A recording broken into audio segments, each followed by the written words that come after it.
Such perseverance is beyond ordinary men. Usually, survival with bear means constant hunger, but this time he broke the curse. Breakfast came with endless crabs. Lunch with rich and nutritious eggs, and afternoon tea even more lavish. Special taro bubble milk tea. Dinner? A giant charcoal grilled burger. With the cruise arrangement, he flew with Johnson's helicopter to Madagascar. This challenge was unlike before. He only had 1 week. He had to reach a village 40 kilometers away. As always, no food or survival gear. The only companions were a $3.50 drone and a satellite phone. With no GPS map for direction, he relied on the sun's reflection. But after just a few steps, he started crying out. The ground was covered in mud and sludge. It was like a hellish start. Fearing the tide might rise, he pushed forward with all his strength. But it was still hard to move. In the end, he was forced to crawl on his knees.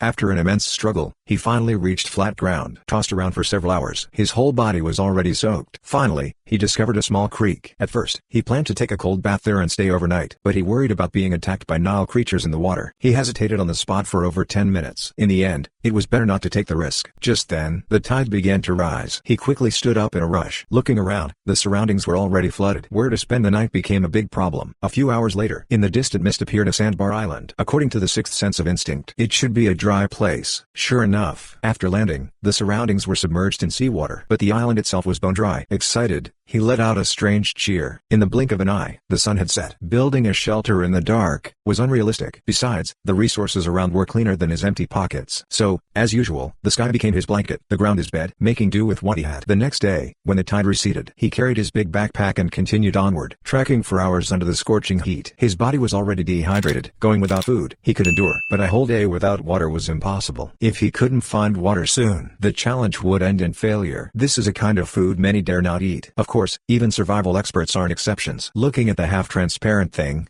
he felt disgusted and nauseous. If not fearing death by thirst, he would never cross this line. Eating a balut gave him a little moisture. Immediately his body regained energy. In a blink, he covered more than 10 miles. Ahead was a forest of red bread trees. These trees are quite magical. Even the short-lived ones can last thousands of years. According to Bear Grylls' survival manual, where there are trees, there must be water. So he decided to try his luck. But unexpectedly, it was extremely dry. The ground was harsher than a 40-year-old ante. Not a single drop of water in sight. Frustrated, he sat down, almost giving up on the spot. After regaining his composure, he decided to dig around the roots for branches or shoots. Holding a stick, he worked for hours. Finally, he saw something white, and surprisingly, it tasted quite nice. Crunchy in the mouth, with a faint coconut fragrance, barely enough to fill the gaps in his teeth. Then he turned to the red breadfruit.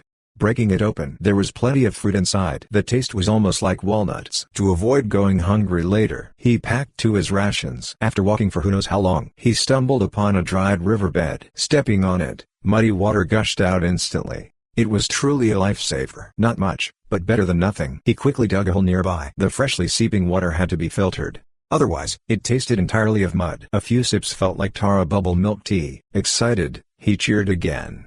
Of course, such a good secret had to be stored. He filled 2 whole bowls in containers. Only then did he get up. After trekking 2 hours in the heat, both bowls of milk tea had already been drained. Where would the next water source be? It was still unknown. Walking further, a puddle appeared ahead. To his delight, it contained plenty of fresh water. He lay down and drank greedily, from time to time letting out strange cheerful sounds. After a whole day of hardship, his body and mind were utterly exhausted. Regardless of finishing the challenge or not, he needed to rest overnight. Meanwhile, he planned to find some protein, so he could eat something nourishing. Shaking the stick at the cave entrance makes things collapse. Once you feel something hard inside, it means there's life in there. With one ancestral backhand grab, Brother successfully caught a big mud crab. The crab never dreamed that hiding in its hole would bring death instead. One crab is barely enough to fill a tooth gap. He had to keep catching more. But this time, Brother wasn't so lucky. He met a violent one. The moment he reached into the hole, it clamped down, blood pouring non-stop. Cowardly decided to give up. No need to suffer more pain. High-end ingredients don't need complicated cooking. Just grilling them brings out the best taste. 3 minutes later, a strong crab aroma rushed to his senses. Brother hurried to take a big bite of crab meat. The taste can only be described with one word: divine. With protein replenished, he could last through 7 or 8 fights that night. The next day, passing a small forest, he found a giant spicy strip. He felt like happiness was gifted by fate. What came was just a bowl of spicy strips. He didn't even have time to react. And kind-hearted Brother sent it to the afterlife so predators wouldn't be drawn by the smell of blood. Clever quickly found a hidden spot. Using an old family method, he lit a fire. That night's dinner was simply charcoal grilled spicy strips.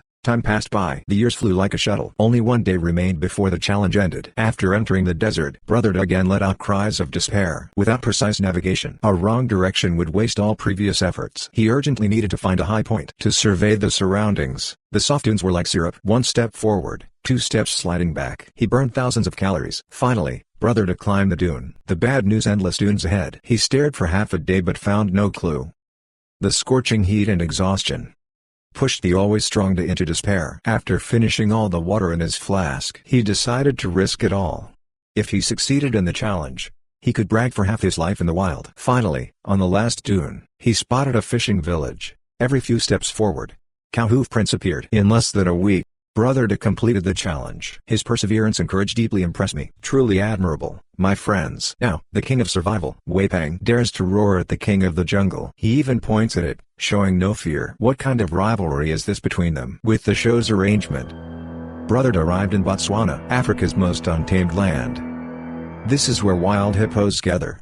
Tens of thousands of hippos, big and small. Before setting out, a kind local saw his troubled brow and taught him survival tricks for free. After landing, Brother Da swiftly stripped off restrictions, wearing only pixelation, heading straight for the woods. After just a few steps, he saw a monkey corpse on the ground. Not a good omen at all. There must be predators nearby. Best strategy: retreat quickly. The bushes were filled with thorns, so he dared not be careless. Fearing his draft might get scratched, he stopped by the river and collected some vines. He hand-wove a grass skirt. Play is play, jokes are jokes, but if the essentials break, it's no laughing matter. With clothes for protection, Brother Da regained confidence. In one go, he crossed over 10 miles. The savannah's weather is as moody as a judge's face. Dark in an instant, he finally found a crooked old tree. Brother Da decided to rest there overnight before moving on. To guard against predators at night, he quickly needed to make a fire. This time, his fire-making went smoothly. In just a short while, he lit a blazing fire. From this moment on, the 30 meters around him were Brother Da's territory. At night, the cries of mother hippos echoed all around. It was the peak of their mating season, and their tempers were extremely volatile. Lord Da lay on the ground, so scared he nearly died on the spot. He barely made it through the night unscathed. Just as he was about to step out to relieve himself, an annoying, hairy baboon showed up above him. Good grief, daring to peep in broad daylight. Intolerable. Roaring Da opened his throat, unleashing a storm of sound. Those 2 dragon-like roars were truly powerful. The baboon was so terrified it didn't even dare fart before running home. As soon as it left, so much for the so-called king of the forest. No need for more words. Let's celebrate with some food. It was just a moldy fig, already crawling with bugs inside. But hungry Da didn't mind at all. Having gone a whole day without food, he badly needed calories. While wandering nearby, those nasty thorns taught him another painful lesson. His tender little foot instantly started bleeding. Crafty Da decided he needed protection. If he kept walking like this, disaster was inevitable. This baobab tree bark was both tough and flexible. Perfect material for crafting sandals. After several hours of hard work, a pair of pure wild flip-flops was born. And I've got to say, Lord Da, the design looked surprisingly fashionable. With his feet protected, he could now walk freely over sharp thorns. In less than a day, every plant and creature around was thoroughly examined by Lord Da. But the sky was uncooperative. Just as he returned to camp, thunder roared. Lord Da tried to reverse pray for the rain, wishing it would hold back. But nature plays by no rules. After a downpour's baptism, he was soaked to the bone. The next morning, craftsmen decided to build a luxurious little hut. No ropes, no tools needed. In less than an hour, it was complete. Such exquisite craftsmanship. Even Master Lu Ban would call him a pro. Good grief, I call that impressive. But that fearless baboon came again. Lord Da showed no mercy this time. He opened his throat and roared. The baboon bolted in terror. Victorious, Lord Da cried out "Gee." Again. It had already been 4 days since the start. He still hadn't eaten any proper food. He set up over a dozen snare traps, hoping to catch some birds or beasts for a meal. On the way, he stumbled upon a goat horn. That thing made the perfect toothpick. He pocketed it for later use. After finishing the traps and returning to camp, the sun had already set. Long-term energy drain was making him feel seriously unwell. If he couldn't find food soon, he might not survive the challenge. To replenish calories, Lord Da decided to raid an African beehive. He was much smarter than Bear Grylls. He wore a cover on his head. Everything was ready. Time to strike. But the moment he reached in, he got stung. The pain made him howl. No pain, no gain. He had to keep trying. After tremendous effort, He finally pulled out a chunk of honeycomb. From afar, it even looked like cow dung. But after one taste, the sweetness shot straight to his head. With calories replenished, his white blood cells instantly surged with energy. The next day while exploring, Lord drooled at the sight of fruits on the trees. But thinking of quarantine after eating them, he chose to give them up. Still, where there are fruit bats, there must be fruit. Sure enough, after a few steps, a fig appeared in his view. Without even washing it, Lord popped it into his mouth. The taste was surprisingly pleasant, though it lacked much juice. When he came to the river to drink water, the scene before him gave him quite a fright. A swarm of piranhas were dancing gracefully. This must have been the rattlesnake's mealtime. Although piranhas are rich in protein, Bear isn't foolish. Getting into the water now would be suicide. He decided to steadily check the traps instead. Unexpectedly, dozens of traps had all come up empty. He couldn't tell if the birds were too clever or if his skills were just too poor. Bear simply couldn't figure it out. When it rains, it pours. At the same time, his sandals gave out. Without shoes to protect his feet, they'd soon be full of cuts.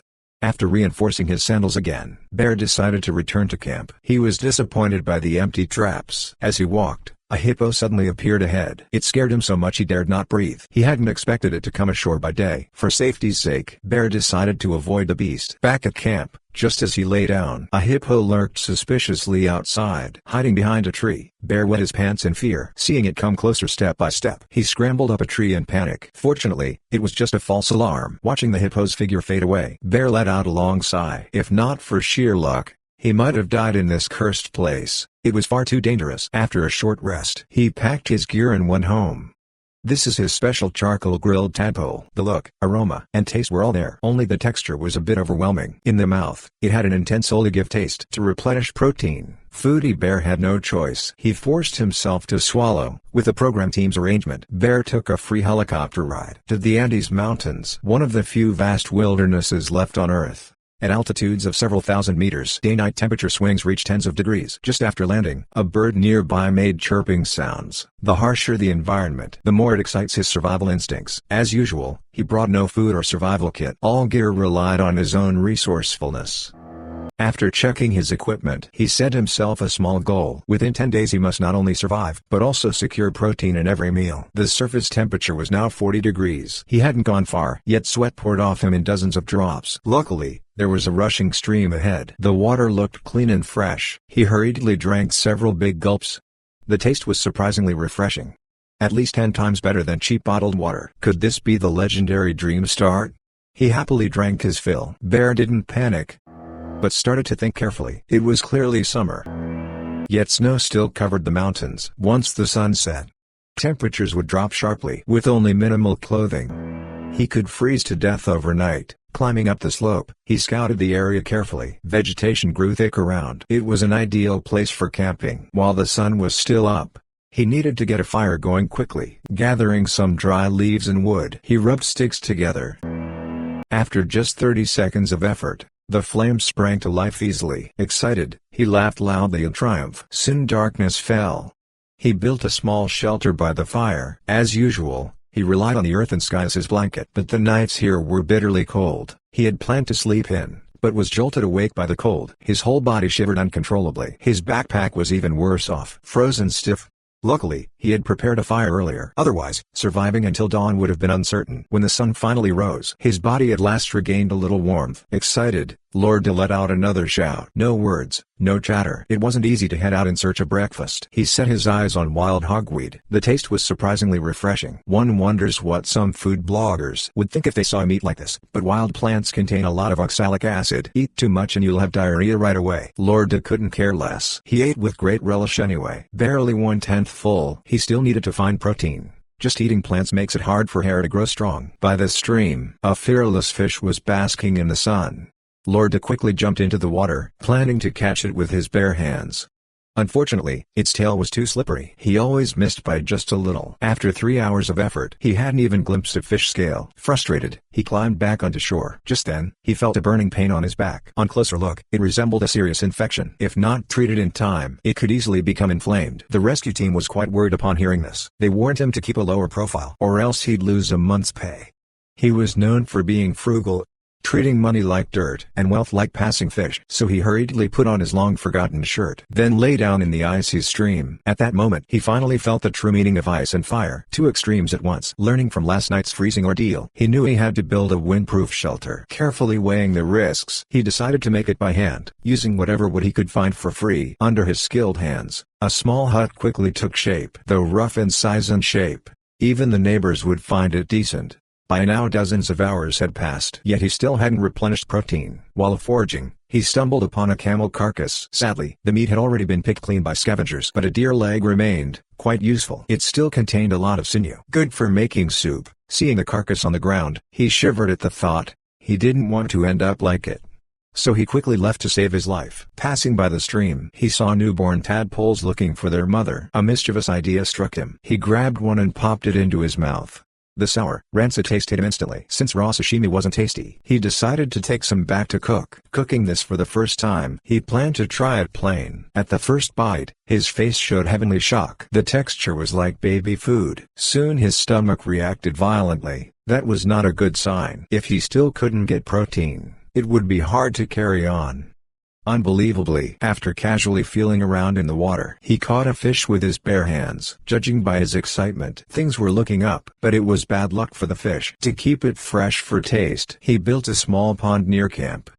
Soon, another fish cried out in distress.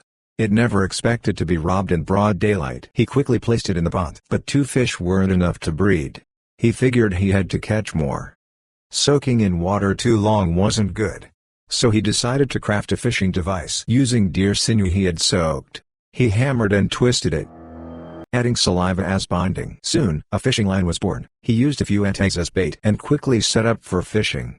Standing in the wind and freezing awake, he found some ant eggs to use as bait. Fishing, hoping for a quick catch. Standing in the wind, freezing and waking up suddenly, but the float just wouldn't move. It was unbearably cold. In desperation, he returned to the campfire, feeding himself some warmth. Then he went back to the fishing spot again. Not sure if it was his poor skills or that the bait wasn't effective. He tried changing spots several times, but not a single fish bit. Still, he didn't want to give up so easily. If he couldn't fish, then he'd do what he's best at. He carried out a simulation experiment on the ground, using larvae as the foundation. This was a fully automatic fish trap. As long as a fish came to bite, there would be no escape. While exploring nearby, he discovered a patch of blueberries. Surprisingly, they actually tasted pretty good. A bit sour and sticky, but tastier than blueberries. The next day, when checking the fish trap, he saw from 100 meters away that there was movement overnight. A blind and careless fish had taken the bait. Not too many, but not too few either. He quickly took them out and put them in water.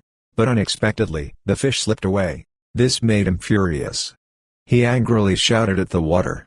After struggling for half the day, the fish still managed to escape. Enough was enough. He vented his anger on a smaller fish instead, slowly grilling it for over 10 minutes. A dish that was not perfect, but still edible, was ready. To ease his frustration, he also prepared a fruit platter for himself. Eating happily, in less than 3 minutes, he had devoured all 4 little fish. Time flew by. Days passed quickly, and in the blink of an eye, it was the last day. He washed up, shaved, and prepared to head home.